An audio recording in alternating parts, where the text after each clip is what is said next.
Why wouldn't you have a funeral? Ever pondered on that? It's a question that might seem out of place in a society where funerals are seen as a time-honored tradition. But let's dissect this for a moment. The guest of honor, the person who's passed away, isn't there to hear the respectful words being said about them. It's a curious tradition, isn't it? Speaking words of praise and love to someone who can't hear us. And let's not forget the awkwardness of it all. People often don't know what to say at funerals. They stumble over words, they make awkward comments. They're there because they feel it's their duty. But is it really helpful? Is it really comforting? And then there's the irony of it all.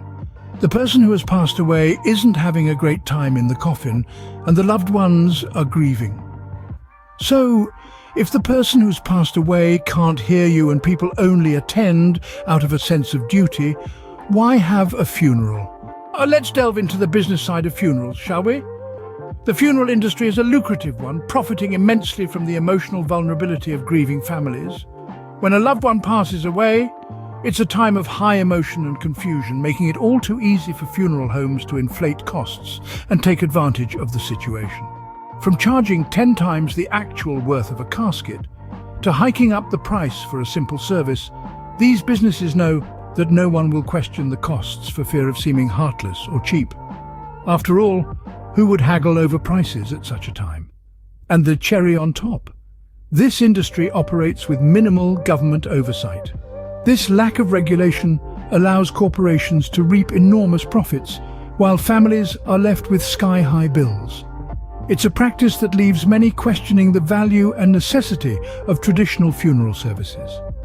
With such exorbitant costs and emotional manipulation, it becomes clearer why one might choose to forego a funeral. So, if not a funeral, then what? Let's explore some alternatives. How about a remembrance gathering? A gathering where family and friends can share stories about the person who's passed on, fun ones, sad ones, but a balanced variety of events over a person's life. This way, the person hasn't really gone, they're just in a different place. It's also important to take time to grieve at your own pace, privately. Rushing through the process doesn't do anyone any good. It's okay to lean on your loved ones for support.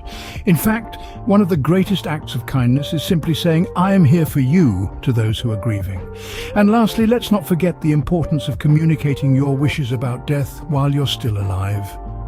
Have a will written legally so your wishes can be enacted correctly for you. Remember, it's all about honoring a life well lived in a way that feels right to you. And that doesn't necessarily require a traditional funeral.